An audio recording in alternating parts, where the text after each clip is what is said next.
Hi friends, my name is Maruti and I'm the co-founder of Cracku. In this video, I'll be answering one question which is very often asked to me in my streams by students who are preparing for CAT. They ask me whether they should quit their job to prepare for CAT. In this video, I'll be looking at the pros and the cons. One of the pros that you have when you quit your job is you'll have more time. You can effectively use that more time, at least theoretically. You'll not be as tired, because if you're working and if you're studying, it is likely that you'll be very tired. You might be burnt out, especially if the job is very strenuous, which is often the case in many of the people. Secondly, if you have a job, you'll have to commute also. You'll have to travel in traffic. You'll have to come back. You'll be again tired with the commute itself. So not really sure how much you can really study, especially once say October or November comes, where you're expected to prepare 5-6 hours every single day. It is difficult for you to really manage both job as well as studies. These are clearly the pros. There are definite pros if you quit your job. What are the cons? The cons are more strategic. The cons, essentially, if you think about it, are one, especially somebody who is living away from their parents or has lived away from their parents, suddenly there will be financial constraints. You are used to getting your salary at the end of the month. You are living a particular lifestyle. Now, if that paycheck stops, you'll have to probably move back with your parents. There'll be some questions asked about why you quit.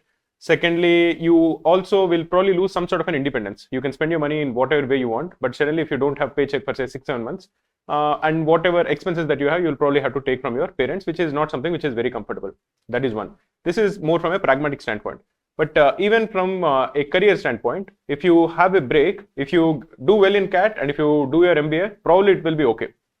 Probably you'll have to defend your leaving of your job or your gap months in the interview, which is not that big a deal. That can be definitely done. That should not be a very big cause for concern. You have to prepare well for that question. You have to prepare well so that you don't come across as being very defensive about it. But if you prepare well, you should be able to explain this gap in the interview. That should not be an issue. The problem comes if you don't do well in CAT. If you don't do well in CAT, imagine the situation, say once say January or February comes, you don't have a job, you already have quit your job, you have already taken CAT maybe 2-3 times, and now you don't really know what to do next. Now, sitting at home for 1.5 years, that is till next year's CAT, is a terrible idea. That won't be good. And so you'll have to probably settle down and do your MBA even in a college that is not your dream college. Now, MBA is something that you do only once in your life. So you should definitely try to get into an MBA institute of your dreams. It should be the best MBA college that you really wanted to get into. It should not be something that you feel you are settling down, because then it will even affect you when you're doing your MBA. Because on some level you feel, okay, this is not that good a college. I deserve to go to a better college. But on that one particular day, I didn't do well. So I have to do this MBA. Many times it happens. I know many students who tell me that right now they don't have a job. They have an MBA convert and then they're just joining, which I think is a terrible way to take that kind of a decision. But you'll be forced to take the decision come say January or February once CAT results come and you don't have a job if you don't do well in CAT. The other big con which is related to this is on the day of the examination, all of these things will be playing in your mind. It won't be as smooth as you would want. Ideally, there will be as little stress on you as possible, because everybody who is taking the examination will be nervous. Everybody will be stressed out, because that examination means a lot. Where you go or the direction of your career is essentially decided to a large extent by how well you do on that particular day. So on that particular day, your stress level should be as low as possible so that you can give your best shot in the examination. If you're already very nervous, when you're reading a question, for example, you will not be able to concentrate very well if you're stressed out. If you are slightly nervous, the amount of silly mistakes that you make will also increase. All of these things will decrease if you keep your stress levels low. Now, on the day of the examination, if you go to the examination without a job, you know that 6 months, in the last 6 months or 5-6 months, you are sitting at home, you're not doing much.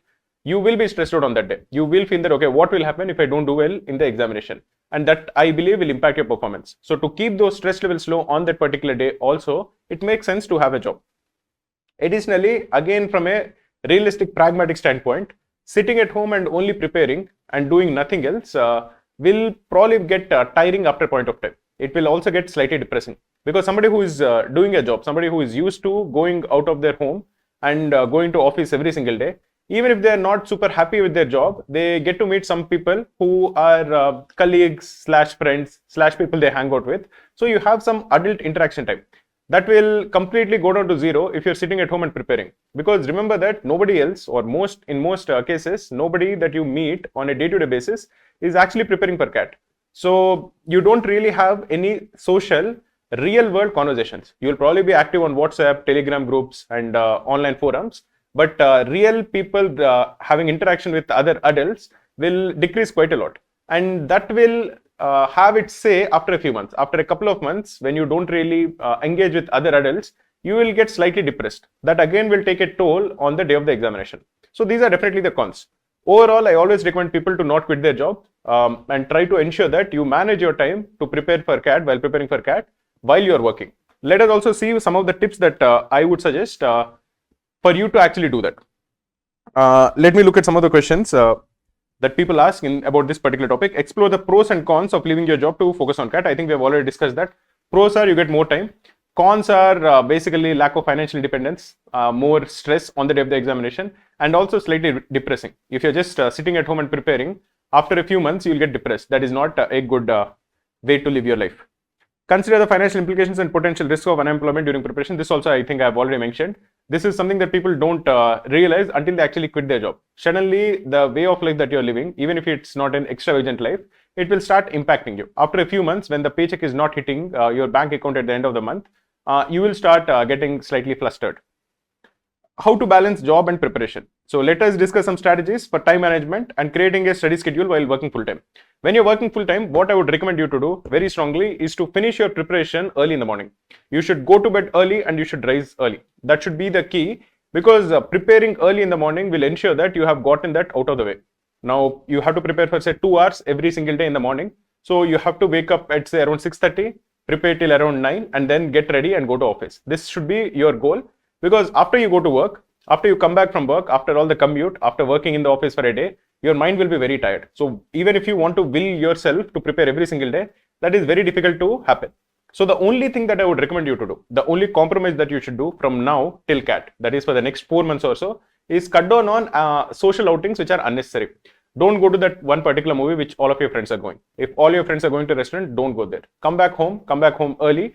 Go to bed at say 8:30, 9. I know it is tough, but at least on weekdays, try to do that so that you can wake up early and prepare for 2 hours. So there is a quote which I really like, which is win the morning and win the day.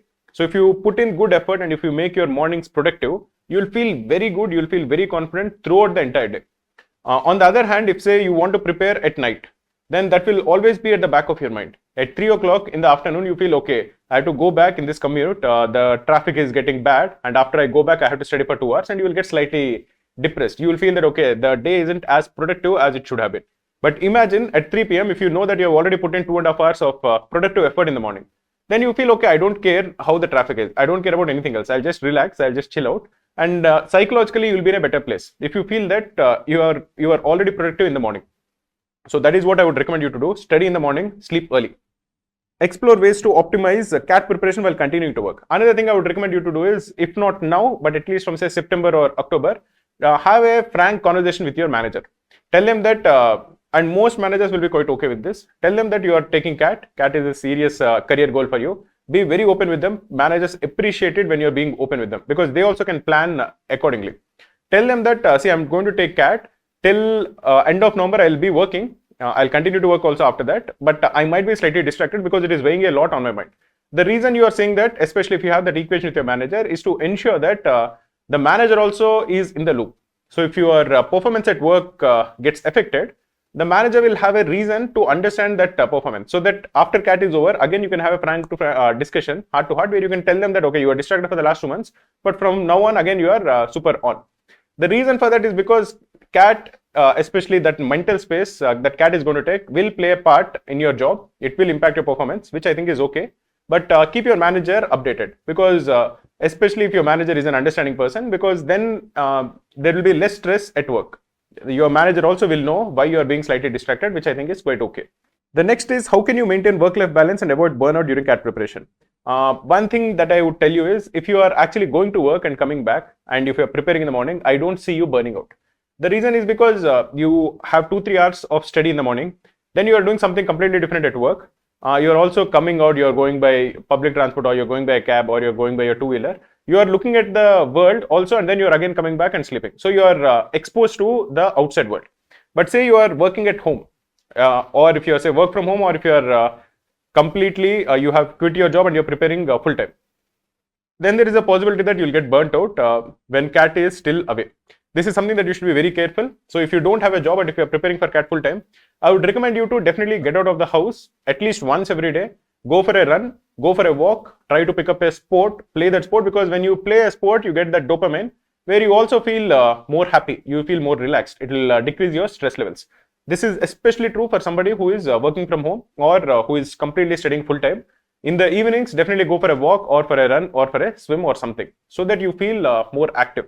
Now, another practical tip that I want to give you is take care of your health. That is another reason, because from now till cat, you have only 4 months. Ensure that you don't fall sick. Because if you fall sick, whatever momentum you are building, you're working very hard and you are seeing improvement in your mock scores, you are improving your speed and your accuracy. And then if you suddenly fall sick and for 2-3 weeks say you are not able to prepare, this has happened quite often, then it impacts your performance. It impacts your momentum. And suddenly after you start preparing 3 weeks later, you will realize that many of these formulas appear new, or your confidence level in answering a question also decreases. So for you to again get that momentum, it will take another 2-3 weeks. So you will be losing an entire month, which I don't think is worthwhile. So ensure that you don't eat outside food, don't order outside, cut down on any drinks, cut down on say getting wet in the rains, because this is monsoon season. Try to ensure that you are well protected and you take the flu shot and all of that, and try to take care of your health from now till cat, because that momentum also is very important. In addition to all the things that I have mentioned, Cracku is providing some very good free material. We are providing free previous papers of all the MBA exams like CAT, ZAT, SNAP, CMAT. You can download the PDF of all of these exams and try to attempt them at your own leisure. Ensure that if you don't understand a question, look at the solution. The link to watch the video solution is also given in the PDF. Try to make the best use of them. And I hope that you prepare well for CAT. If you have any doubts with respect to your CAT preparation, feel free to message below this video. I look at all the comments and I'll try to respond to as many of them as I can.